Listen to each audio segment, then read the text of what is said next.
Hello guys, स्वागत है आपका सिटीजन जी चैनल पर। और इंसिडियस सीरीज में आज आप देखने वाले हो इसका सेकंड पार्ट इंसिडियस चैप्टर 2, जो कि आया था फर्स्ट पार्ट के 3 साल बाद 2013 में। इसके भी डायरेक्टर हैं जेम्स वॉन और राइटर हैं फिर से ली वैनल। ये सीधा फर्स्ट पार्ट की एंडिंग से स्टार्ट होगी, तो अगर आपने फर्स्ट पार्ट की वीडियो नहीं देखी तो पहले जाकर उसे देख लो, नहीं तो कुछ भी समझ नहीं आने वाला। बाकी इस वीडियो को देखते वक्त ये बात ध्यान रखना कि फर्स्ट और सेकंड पार्ट एक साथ लिखे नहीं गए थे, बल्कि सेकंड पार्ट का तो कोई प्लान था ही नहीं। फिर भी आप ऐसा मास्टर क्लास वक्त देखने वाले हो जो बोलकर बता पाना मुश्किल है, पर मैं जस्टिस करने की पूरी कोशिश करूंगा। इसमें आप एक हॉरर आइकन को भी जानोगे जो है ब्राइड इन ब्लैक, जिसकी बैक स्टोरी एकदम परफेक्ट है, जो कि ज्यादातर हॉरर विलन्स की नहीं होती, फिर भी एक काफी ज्यादा अंडररेटेड है। और एक और बात यह है कि इसी सेम साल में जेम्स वॉन की द कॉन्जरिंग भी आई थी। बाकी और जो भी बताने लायक या फिर बिहाइंड द सीन्स बातें हैं वो मैं आपको बताऊंगा वीडियो के एंड में ढेर सारे अनसुने फैक्ट्स के साथ। तो अब ज्यादा देर ना करते हुए जल्दी से स्टोरी स्टार्ट करते हैं।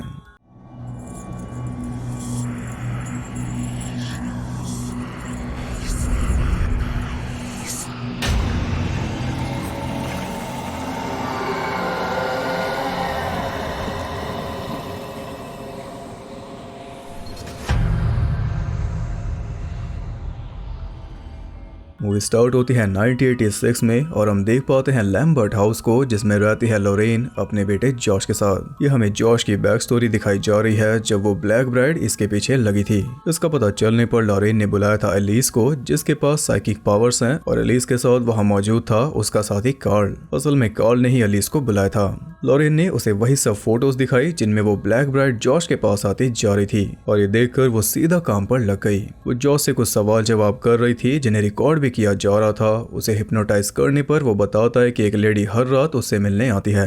एलिस पूछती है कि इस वक्त वो घर में कहां पर है, लेकिन जॉश बता नहीं पाता। तो उसकी मदद से एलिस खुद ही पूरे घर की छानबीन में लग गई। वो पूरे घर में घूम रही थी और जॉश को उसे सेंस करके बस ये बताना था कि वो गर्म है या ठंडी। जिस जगह पर वो सबसे ज्यादा गर्म होगी इसका मतलब होगा कि वो ब्राइड वहीं पर है, और वो जगह थी जॉश के रूम की अलमारी, जिसके पास जाते ही उस ब्राइड ने एलिस के हाथ को चीर दिया। तो जल्दी से नीचे आकर उसने लॉरेन को सब कुछ बताया कि आखिर हो क्या रहा है, और इसे रोकने का सिर्फ एक ही रास्ता है कि इन्हें जॉश की मेमोरी को सप्रेस करना होगा, जिससे वो अपनी बॉडी से निकलना भूल जाएगा। फिर वो ब्राइड इसके पास नहीं आ पाएगी। जब एलिस ये सब बता रही थी तो अचानक से जॉश खड़ा हुआ और वो अपने पीछे मौजूद किसी को कुछ बताना चाह रहा था। उसने एक दरवाजे की तरफ इशारा किया तो वो दरवाजा अपने आप खुल गया, और ये सब तो एलिस को भी समझ नहीं आया, पर उसने जल्दी से जॉश की मेमोरी को सप्रेस कर दिया, जिसकी वजह से वो ब्राइड के चंगुल से बच पाया। और ये था मूवी का इंट्रो। जो बात हमें पिछले पार्ट में बताई गई थी इस बार वो हमें दिखा दी गई। इसके बाद हम आ जाते हैं 25 साल आगे, जिसमें पिछला पार्ट बेस था। उसमें हमने देखा था कि जॉश के बेटे डाल्टन के पास भी उसके ही जैसी काबिलियत थी अपनी बॉडी से निकलकर ट्रैवल करने की, जिसकी वजह से एक डीमन ने उसे द फर्दर नाम की एक दूसरी दुनिया में फंसा लिया था, क्योंकि वो भी उसकी बॉडी पर कब्जा करना चाहता था। पर एलिस की मदद से जॉश द फर्दर में जाकर डाल्टन की आत्मा को वापस ले आया था, और डाल्टन तो बच गया था, लेकिन जॉश के बजाय उसकी बॉडी में एंटर हो गई थी वो ब्लैक ब्राइड, जिसने आते ही एलिस का गला घोटकर उसे मार डाला था। 25 साल बाद उस ब्राइड ने अपना मकसद पूरा कर लिया था, और जिसने 25 साल पहले उसका काम बिगाड़ा था, सबसे पहले उस ब्राइड ने उसी का काम तमाम किया। ये थी इंट्रो की इंपॉर्टेंस, पर आगे और भी है। फिर रेने वहां पर पहुंची तो जॉश ने उसके कंधे पर हाथ रखा और फिर ऐसा दिखाया जैसे कि वो कुछ जानता नहीं। अब वैसे तो ये ब्लैक ब्राइड है, पर मैं इसे जॉश ही बुलाऊंगा क्योंकि बाकी सब के लिए भी ये जॉश है, तो इसी तरह आप पूरी टेंशन समझ पाओगे। अब शुरू होती है आगे की कहानी। एलिस के मर्डर की वजह से पुलिस जॉश की वाइफ रेने से पूछताछ कर रही थी, तो रेने ने सब कुछ सच सच बता दिया, जिस पे ऑफ कोर्स पुलिस तो यकीन नहीं करने वाली। उन्हें जॉश के ऊपर शक है, जो कि वैसे तो रेने को भी है, पर वो अपने हस्बैंड को खूनी तो नहीं बोल सकती, एटलीस्ट अभी तो नहीं, जब वो इनके बेटे को दूसरे दुनिया से बचाकर लाया है। फिर भी पुलिस वाले ने बोल दिया कि अगर एलिस की गर्दन से मिले फिंगरप्रिंट्स जॉश के साथ मैच हो गए तो वो नहीं बचने वाला। इसके बाद वो पूरी फैमिली पहुंच गई लॉरेन के घर, यानी कि लैम्बर्ट हाउस में, जिसे हमने देखा इंट्रो में। और ये इसलिए क्योंकि इनका घर फिलहाल क्राइम सीन है, वहां पर छानबीन चलेगी। इस वक्त हम सब के अंदर एक अजीब सी फीलिंग है, क्योंकि हम जानते हैं कि ये फैमिली एक बहरूपिया के साथ रह रही है, वो भी ऐसा बहरूपिया जो कि दूसरी दुनिया की एक खतरनाक आत्मा है। तो हमारे मन में तरस है, लेकिन साथ में कियोस भी है, क्योंकि जॉश बेचारा उस दुनिया में फंस चुका है। अब उसके खुद की बॉडी पर उसका कोई हक नहीं रहा, लेकिन इससे बड़ा दुख उसके लिए ये होगा कि अब चाहकर भी वो अपनी फैमिली को नहीं बचा पाएगा। खैर एलिस के मर्डर से रहने परेशान थी, पर उसे थोड़ा सब्र भी था कि कम से कम उसका पति और बेटा दोनों वापस आ गए। अब ये रात तो सुकून से निकल जाएगी, ऐसा उसे लग रहा था, क्योंकि जब वो कैली को सुला रही थी तो उसे लगा कि जैसे नीचे कोई पियानो प्ले कर रहा हो। वो जल्दी से नीचे गई तो वहाँ कोई भी नहीं था, पर तभी कैली रोने लगी और ऊपर जाकर उसने देखा कि कैली जिसे ये सुलाकर गई थी वो पड़ी थी नीचे फ्लोर पर, यानी कि वो घटनाएं अब भी रुकी नहीं। ये बात उसने जाकर जॉश को बताई तो वो बोला कि अब इन सब चीजों पर ध्यान मत दो, अब ध्यान दो एक नई शुरुआत पर। उधर एलिस के कोवर्कर स्पेक्स और टकर एलिस के घर पहुंचे और उसके घर में हम देख पाए एक पेंटिंग जो कि इससे पहले पैरानॉर्मल एक्टिविटी 2 और 3 में भी यूज हो चुकी। एलिस की मौत का गम उनके लिए बहुत ज्यादा था, क्योंकि एलिस के बिना ये दोनों कुछ भी नहीं। उसकी याद में ये दोनों यहाँ पर आए थे, पर अचानक से बेसमेंट का दरवाजा अपने आप खुल गया, जिसमें है एलिस का रीडिंग रूम। दोनों वहाँ पहुंचे तो वहाँ पर ढेर सारी टेप्स मौजूद थी, जिनमें से एक थी जॉश के बचपन वाली टेप। वो उसे प्ले करके देखने लगे और जिस वीसीआर में उसे प्ले किया उसका पैनासोनिक लोगो घिसकर बन चुका है पैनिक। खैर वो दोनों देखते हैं कि जब जॉश खड़ा होकर किसी को कुछ बताना चाह रहा था तो उसके पीछे सच में कोई खड़ा था, जो कि वीडियो में कैप्चर हो गया। उधर लॉरेन के टीवी पर चल रही थी 1962 की कार्निवल ऑफ सोल्स, जिसका प्लॉट इंसिडियस से सिमिलर है और जेम्स वॉन के साथ साथ और भी कई सारे बड़े डायरेक्टर इससे इंस्पायर्ड हैं। टीवी बंद करके वो डेल्टन को चेक करने पहुंची तो बंद आंख से ही डेल्टन उसे बताता है कि कोई आपके पीछे खड़ा है। तब वो नीचे जाती है तो कैली का वॉकर अपने आप बजने लगता है और हम देख पाते हैं कि व्हाइट कपड़े पहनी एक लेडी उनके घर में घूम रही है। थोड़ी देर में लॉरेन ने भी उसकी झलक देख ली, और जब वो पास गई तो उसे मिला जॉश, जो उसे बोल रहा था कि ये भूत प्रेत वाला पैनिक मत फैलाओ, मेरी फैमिली को चैन से जीने दो। हम जानते हैं कि एलिस के बाद इस ब्राइड को सबसे ज्यादा नफरत लॉरेन से ही है और इसका भी नंबर कभी भी लग सकता है, और वो जो व्हाइट ड्रेस वाली भूतनी है वो कोई और है। अगली सुबह डेल्टन अपनी माँ को बताता है कि कल रात उसने एक बुरा सपना देखा जिसमें लॉरेन इसके रूम में आई थी और उसके पीछे खड़ी थी वही व्हाइट कपड़ों वाली लेडी। हालांकि वो सपना नहीं था। इसके बाद ये जाग गया क्योंकि बाहर से किसी के बोलने की आवाज आ रही थी और इसने जाकर देखा तो वो जॉश था जो किसी को जाने के लिए बोल रहा था, जबकि सामने कोई था नहीं। रेने उसे समझाती है और फिर जॉश दोनों बच्चों को स्कूल छोड़ने चला जाता है। इसी बीच लॉरेन पहुंच चुकी थी स्पेक्स और टगर के पास उन्हें बताने कि काम अब भी पूरा नहीं हुआ। तब उन दोनों ने उल्टा लॉरेन को कुछ दिखा दिया, वही जॉश के बचपन वाली टेप, और इस बार उसके पीछे खड़ा आदमी साफ साफ दिख रहा था और वो था खुद जॉश। ये देखकर लॉरेन हिल गई क्योंकि ये पॉसिबल हो ही नहीं सकता। जब जॉश बच्चा था तब उसके पीछे उसका ग्रोन वर्जन कैसे पहुंचा, ये तो इन्हें एलिस ही बता सकती थी या फिर बता सकती है, क्योंकि अब ये एलिस के साथ कांटेक्ट करेंगे जिसमें इनकी हेल्प कर सकता है एलिस का पुराना साथी कार्ल। अब ये मूवी हो रही है इंटरेस्टिंग। इधर रेने के पास पुलिस का फोन आता है ये बताने के लिए कि एलिस की गर्दन वाले फिंगरप्रिंट्स जॉश के साथ मैच नहीं हुए, यानी कि आत्मा के जाते ही उसकी बॉडी की पहचान भी उससे छिन गई। और पिछली बार की तरह रेने तो नहीं देख पाई, लेकिन हमने उस व्हाइट कपड़ों वाली लेडी को घर में बैठे देख लिया, जो कि कुछ ही देर में खुद ही उसके सामने आ गई। रेने उसे देखकर घबरा गई थी, लेकिन पलक झपकते ही वो पहुंच गई ऊपर कैली के पास और दरवाजा हो चुका था अंदर से बंद। अंदर वो कैली को थप्पड़ मार रही थी और ये सुनते ही रेने ने जोर लगाकर दरवाजा खोल दिया, लेकिन ना तो वो लेडी अंदर थी और ना ही कैली, वो जा चुकी थी नीचे। तब रेने जल्दी से नीचे गई जंप्स केस के बीच में से, पर कैली नीचे भी नहीं थी। रेने परेशान हो चुकी थी कि तभी उस लेडी ने अचानक से सामने आकर उसे भी थप्पड़ मारकर बेहोश कर दिया। कुछ देर बाद जॉश ने आकर उसे सोफा पर लेटाया और फिर वो उसके कुछ ज्यादा ही करीब आने लगा। उधर कार्ल उन तीनों के पास पहुंच चुका था और वो भी सालों बाद लॉरेन से मिला। एलिस के साथ वो कांटेक्ट कर रहा था अपने डैसिस के थ्रू, वो उन्हें फेंकेगा और एलिस उन्हीं के जरिए जवाब देगी। जल्दी उसका कांटेक्ट हो गया और एलिस उसके सारे सवालों का जवाब दे रही थी। कार्ल ने पूछा कि तुम्हारा कातिल कहाँ मिलेगा, तो उसने एक हॉस्पिटल का नाम बता दिया जिसमें लॉरेन काम करती थी। फिलहाल वो बन चुका है खंडर। ये चारों उस हॉस्पिटल में जाते हैं और वहाँ पर एक रूम के बाहर पहुँचते ही कार्ल को अजीब फीलिंग आने लगी। तब लॉरेन ने उन्हें बताया कि 25 साल पहले इस रूम में पार्कर क्रेन नाम का एक पेशेंट भर्ती हुआ था जिसने अपने जेनिटल्स को काटने की कोशिश की थी। एक दिन ये जॉश को भी अपने साथ लाई थी तो पार्कर ने उसे दबोच लिया था। उसके कुछ दिन बाद जब ये रात को वापस घर जा रही थी तो पार्कर इसके साथ लिफ्ट में चढ़ गया। नीचे जाकर इसने रिसेप्शन पे पूछा कि पार्कर ऐसे क्यों घूम रहा है, तो वो लेडी भी डर गई। उसने बताया कि ये तो हो ही नहीं सकता क्योंकि पार्कर तो कल सुबह अपने रूम की विंडो से कूदकर मर गया, और ये सुनकर लॉरेन भी सहम गई। इधर हम देखते हैं कि जॉश की बॉडी धीरे धीरे उसका साथ छोड़ रही है, यानी कि ब्राइड की डेड सोल की वजह से ये बॉडी भी मर रही है और ये ज्यादा दिन इसमें नहीं रह सकती। यहाँ पर हम जान गए कि वो ब्राइड बात करती है अपनी माँ से, जो उसे बोल रही थी कि इस पूरी फैमिली को मार दो नहीं तो ये बॉडी वेस्ट जाएगी। खैर होश में आते ही रैनी सीधा ऊपर गई और कैली वहीं पर थी। तब उसने एक बार फिर से जॉश को सब कुछ बताया, लेकिन जॉश ने दोबारा उसे चुप करा दिया। पर तभी फिर से पियानो बजने की आवाज आने लगी। दोनों नीचे पहुंचे तो वहां पर कोई भी नहीं था, लेकिन रैनी समझ गई थी कि पियानो पर वही सॉन्ग बज रहा था जो इसने लिखा था जॉश के लिए। लेकिन जॉश को वो गाना याद ही नहीं और ये जानकर वो काफी हैरान हुई। अब पहली बार उसे शक हुआ कि ये जॉश है या कोई और। उधर उन चारों को पार्कर की फाइल मिल गई थी, जिसमें से उसका एड्रेस लेकर वो पहुंच चुके थे उसके घर में। स्पेक्स और टकर पार्कर के रूम में गए, जो कि पूरी तरह लड़कियों वाला था। उस रूम में अजीब चीजें तो हो ही रही थी, लेकिन साथ ही उन्हें दिखाई दी एक बच्ची जो उन्हें वार्न कर रही थी कि यहाँ से निकल जाओ, अगर उसने देख लिया तो वो मेरे हाथों तुम्हें मरवा देगी। ये सुनकर दोनों चुपचाप चल दिए। इधर डेल्टन सो रहा था तो एक लड़की उससे बातें करने लगी और वो छुपी थी अलमारी में, पर अचानक से वो बाहर आ गई। वो बोल रही थी कि हमारी मदद करो, हम उनकी आत्माएं हैं जिन्हें उसने मारा और हम कई सारी हैं। डेल्टन कंफ्यूज था कि तभी वो सारी आत्माएं उसके सामने आ गई, क्योंकि वो फिर से अपनी बॉडी से बाहर आ चुका था। और मेन बात यह है कि ये सारी लड़कियां हैं। वो जब डेल्टन की बॉडी पर झपट पड़ी तो वो जल्दी से वापस बॉडी में चला गया और तभी उसके पास आ गई रैनी। उसने भी देख लिया कि कुछ तो बुरा हो रहा है। इधर जॉश एक बेसबॉल बैट लेकर किसी से बात कर रहा था और जिससे वो बात कर रहा था वो थी जॉश की आत्मा। अब जाकर पहली बार हम उसे देख पाए और हम ये भी जान गए कि वही पियानो बजा रहा है रैनी का ध्यान खींचने के लिए, क्योंकि और कुछ वो कर नहीं सकता। एक पहेली तो सॉल्व हुई, अब ऐसे एक एक करके बाकी सारे डॉट्स भी कनेक्ट हो जाएंगे। उधर कार्ल अलिस से पूछ रहा था कि तुम हमें यहाँ पर क्यों लाई, तो जवाब में वो कहती है कि तुम सबकी मौत के लिए, क्योंकि जिससे ये बात कर रहा है वो अलिस है ही नहीं, वो है वही व्हाइट ड्रेस वाली लेडी जिसकी वहाँ पर फोटो लगी है उसी बच्चे के साथ जो पार्कर के रूम में मौजूद थी। लॉरेन ने उसे पहचान लिया, पर तभी ऊपर से एक झूमर उस पर गिर पड़ा, जिसके नीचे आकर वो मर जाती अगर कार्ल उसे न बचाता।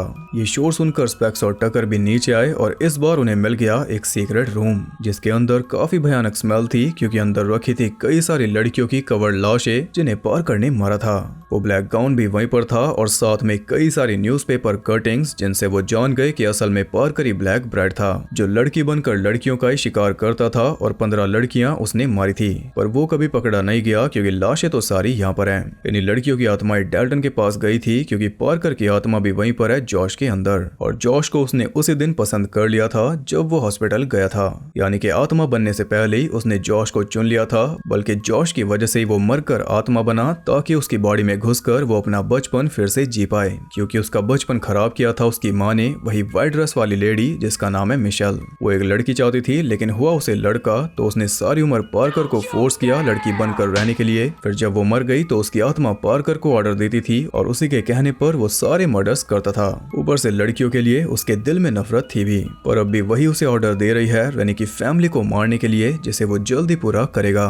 तो ये है पूरा प्लॉट। और आपको बता दूं कि पिछले पार्ट में ब्लैक ब्राइड का रोल एक आदमी ने ही किया था, लेकिन ये किसी ने नहीं सोचा था कि वो ब्राइड सच में एक आदमी होगा। इस सीक्वल के टाइम पर सोचा गया और सच में इससे ब्राइड और ज्यादा इफेक्टिव बन चुकी, क्योंकि एक सन की बूढ़ा आदमी एक दुल्हन बनकर लड़कियों को मारता था, इससे ज्यादा क्रीपी और क्या होगा। ऊपर से मरने के बाद भी वो फंसा पड़ा है अपनी माँ के चंगुल में, जिसने ना तो जीते जी उसे जीने दिया और ना मरने के बाद। ये इतना क्रेजी है कि आत्मा के ऊपर भी आत्मा का साया है। इतनी ज्यादा डीप बैक स्टोरी लिखी गई है, इसकी तारीफ बनती है, क्योंकि एक स्केरी भूतनी की कोई भी सिंपल स्टोरी हो सकती थी कि शादी के दिन वो मर गई थी वगैरह वगैरह, पर नहीं, मेहनत में कमी नहीं की गई। तो अब यहाँ तक आप पूरी कहानी समझ गए। जॉश के अंदर ब्लैक ब्राइड है, जो असल में एक सन की सीरियल किलर आदमी है, जो काम करता है अपनी माँ के इशारे पर, जो कि उसी के साथ उस घर में मौजूद है। ये सब जानकर लॉरेन सीधा पहुंची रैनी के पास, जो कि डेल्टन और फॉस्टर को जेसिका नाम की बेबी सिटर के पास छोड़कर आई थी। तो भी लॉरेन उसे अपने साथ ले गई, ये बताकर कि दिक्कत जॉश में है। पिछले पार्ट की आइकॉनिक लाइन का नया वर्जन। उनके जाते ही ये तीनों वहां पर पहुंच गए। प्लान ये है कि कार्ल घर के अंदर जाकर जॉश को इंजेक्शन लगाकर बेहोश करेगा, फिर आगे का ये बाद में देखेंगे। ये दोनों वैन में ही रहेंगे और जरूरत पड़ने पर अंदर आएंगे। कार्ल जाकर जॉश से बातचीत करता है कि मैं अलिस का दोस्त हूँ और मुझे उसकी मौत के बारे में कुछ जानना है। और यहाँ पर हम क्लियरली देख पा रहे हैं कि जॉश की बॉडी बहुत तेजी से सड़ रही है। मौका देखकर कार्ल इंजेक्शन रेडी कर रहा था, पर मिशेल पहले ही पार्कर को सब कुछ बता चुकी।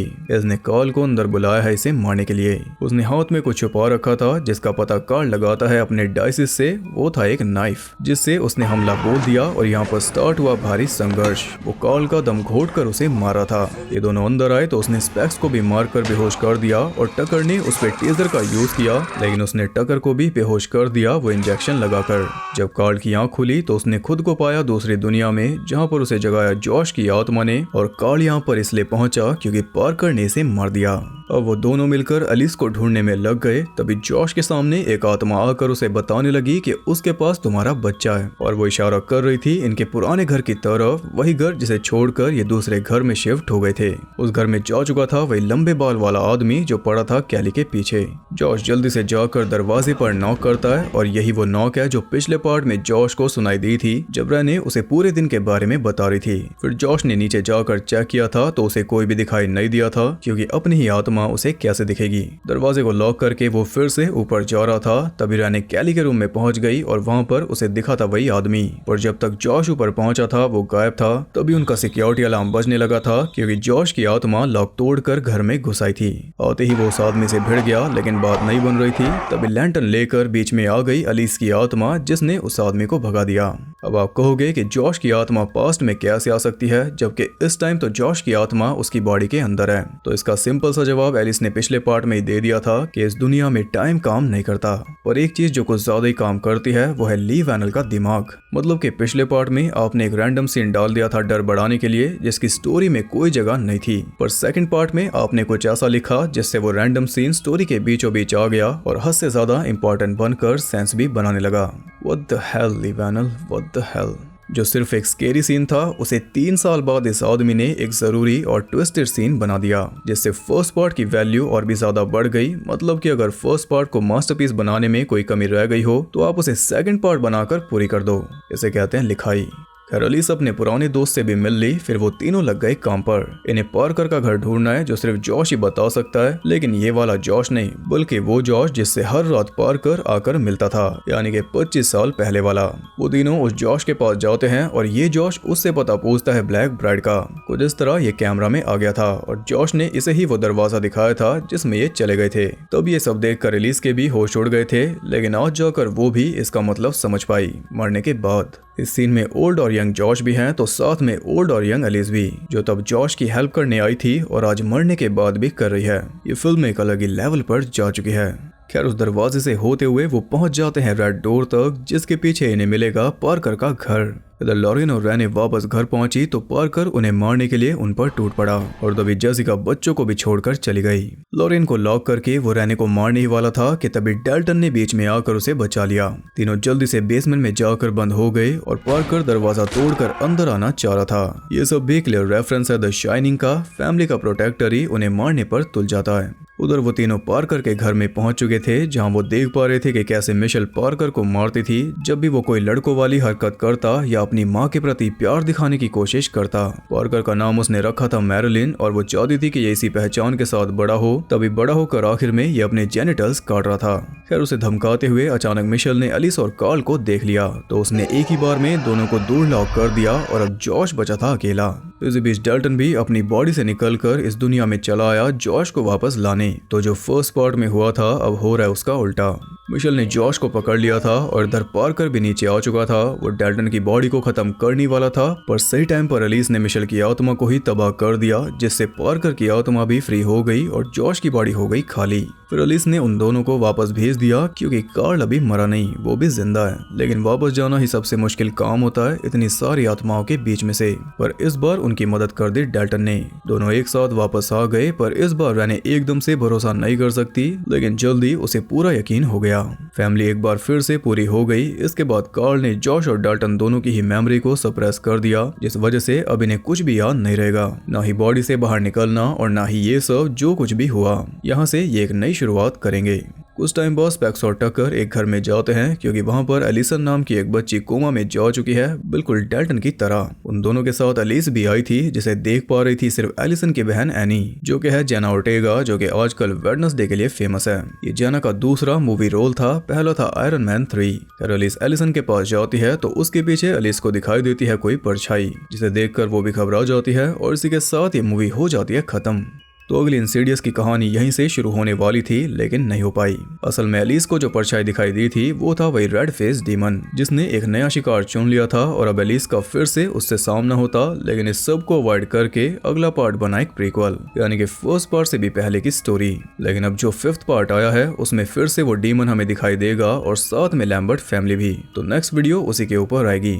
अब पहले पार्ट के मुकाबले ये मूवी हॉरर में थोड़ी कम है, लेकिन जिस चीज में ये उससे भी ज्यादा ऊपर है वो है राइटिंग। ऐसी कोई और सुपरनैचुरल हॉरर मूवी आपको नहीं मिलेगी जिसकी लिखाई पे इतनी मेहनत की जाए, वो भी सीक्वल। और इसमें इंसीडियस के बजाय एक कॉन्जरिंग वाला फील है, क्योंकि इंसीडियस से चीजें लेकर जेम्स वॉन ने कॉन्जरिंग में डाली, फिर कॉन्जरिंग से लेकर डाल दी इसमें, क्योंकि ये कॉन्जरिंग के बाद शूट हुई थी। और ये बात मैं अपनी तरफ से नहीं बोल रहा, बल्कि जेम्स ने ये खुद एडमिट किया था। सॉ के बाद सॉ 2 को छोड़कर वो पछताए थे, क्योंकि सॉ के बाद जितने भी पार्ट्स आए वो एक अलग ही लाइन में चले गए। तो जेम्स चाहते थे कि इंसीडियस और कॉन्जरिंग के साथ ऐसा ना हो, इसलिए जेम्स ने दोनों के सीक्वल्स को डायरेक्ट किया। लेकिन अफसोस फिर भी दोनों ही फ्रेंचाइजीज में वो बात नहीं रही, बाद में काम खराब हो गया। इस मूवी की एक खास बात और थी कि इसमें पिछले पार्ट की तरह साइड घोस्ट नहीं थे। जो भी था ब्लैक ब्राइड से रिलेटेड था, और सबसे मेन थी उसकी माँ, जिसमें उससे भी ज्यादा पोटेंशियल था।